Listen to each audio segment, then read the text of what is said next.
menegakkan syariat Islam itu bukan untuk kelompok tertentu atau untuk kalangan tertentu atau wilayah tertentu. Menegakkan syariat Islam itu kewajiban setiap muslim sekuat-kuatnya.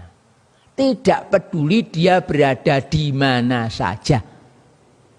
Salah satu kewajiban menegakkan syariat Islam itu ialah muslimin di seluruh dunia ini harus punya satu imam. Selama itu belum ada, muslimin semua kena dosa, termasuk saya, astagfirullahaladzim. Macam begitu. Jadi bukan mikirnya itu dalam terbatas negara apa wilayah NKRI ini. Sehingga kalau dikatakan bahwa itu soal kekhalifan itu menyalahi, itu akan membubarkan NKRI. Gue ramu dengak. Tidak semestinya ada pemikiran seperti itu.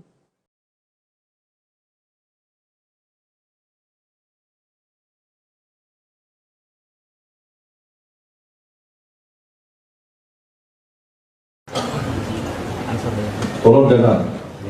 Bukan yang kita kejar khilafah. Karena khilafah itu sebenarnya bukan tugas kita, tapi janji Allah. Mau tidak mau akan terwujud.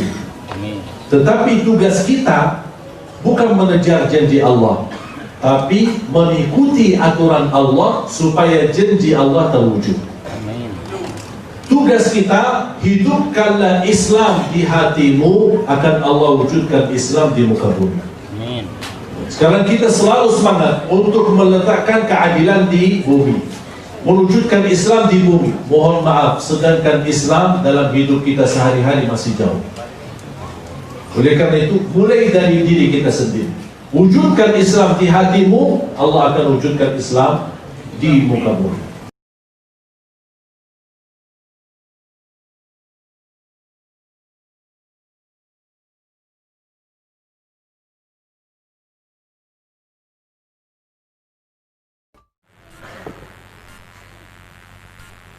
Bagaimana pendapat ulama salafus soleh terkait hukum menegakkan khilafah?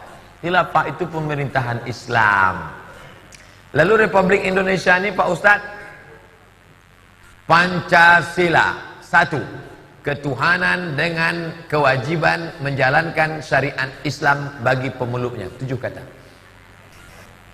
Pancasila 1, ketuhanan dengan kewajiban menjalankan syariat Islam bagi pemeluknya. Itulah payung hukum untuk menjalankan syariat Islam. Maka ditanya Maramis. Maramis tim yang non muslim, agamanya Katolik. Maramis, ya, terganggukah engkau dengan 7 kata ini? Kata Maramis, enggak, kami Katolik, kalian Islam, laksanakan hukum Islam. Kami tak terganggu dengan ini. 200% kami tak terganggu. Tapi waktu itu Presiden Soekarno dengan Bung Hatta gonjang-ganjing, dari Belanda datang tekanan, dari Jepang datang tekanan, dari Timur datang tekanan. Daripada banyak tekanan, kalau gitu kita robahlah ketuhanan yang Maha Esa. Nah, jadi sebetulnya Pancasila itu bisa mengcover untuk penerapan syariat Islam.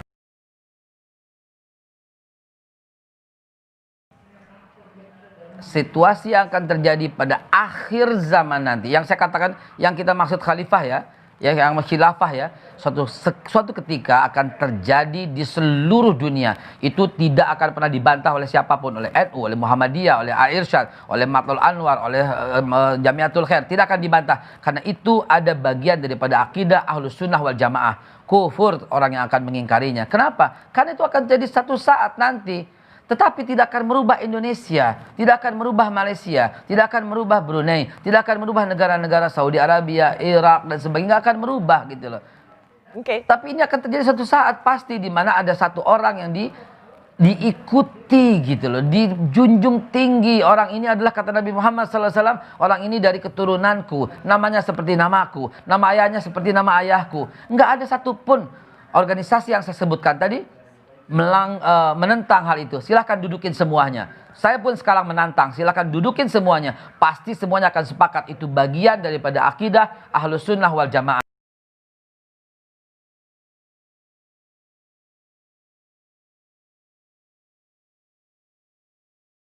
Bagaimana hukumnya mendirikan imam atau khalifah atau pemimpin? Disepakati semuanya bahwasanya imam itu wajib adanya, kecuali dari kaum Khawarij yang mengatakan imam tidak wajib. Tapi semua, khususnya kaum ahli sunnati wal jamaati, adalah imam, pemimpin adalah wajib adanya. Harus kita menegakkan seorang pemimpin, sebab kalau tidak ada pemimpin berantakan. Semua ingin jadi pemimpin, menjadi perang parekrik, perang keluarga, perang suku, perang ini. Jadi pemimpin adalah dalam syariat Islam hukumnya adalah wajib.